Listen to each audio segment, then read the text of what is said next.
Je vous disais tout à l'heure, Joseph Kabila vient de prendre part actif au 29e sommet de l'Union africaine qui s'est clôture ce mardi avec une des résolutions sur la création d'un fonds africain pour le développement de la jeunesse, résolution retenue à l'issue de discussions entamées hier sur le renforcement du dividende démographique grâce à l'investissement dans la jeunesse, thème choisi pour ce sommet qui renvoie aux enjeux importants axés sur le processus des réformes, axés sur le développement socio-économique du continent noir qui traîne encore le pas. Retour en image sur les moments forts de cette cérémonie d'ouverture. Le chef de l'État congolais prend part active à ce sommet, le 29e de l'histoire de l'Union africaine. La cérémonie solennelle commence avec une heure de retard. Les raisons, sans doute, les tractations pour harmoniser les vues et les questions des divergences. C'est par l'hymne de l'Union que le go a été donné pour ce sommet.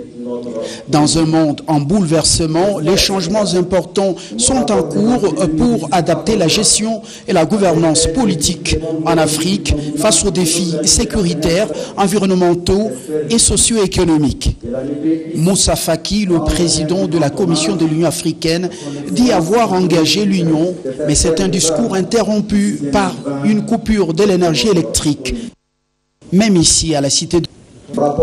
Selon Moussa Faki, l'Afrique doit s'assumer en faisant face à ces défis, en puisant dans ses ressources humaines et matérielles.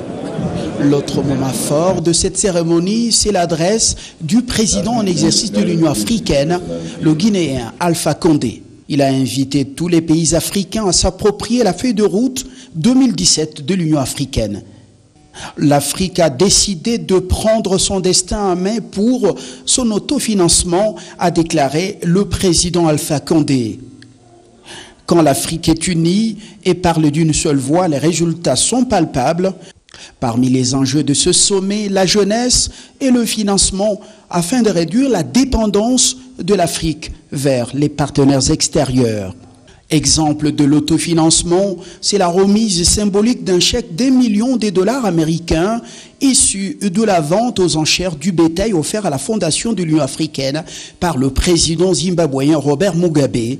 Les doyens des chefs d'État africains voudraient que l'Afrique se libère du syndrome de la dépendance extérieure. Parmi les premières résolutions adoptées ce lundi, la création d'un fonds africain pour le développement de la jeunesse.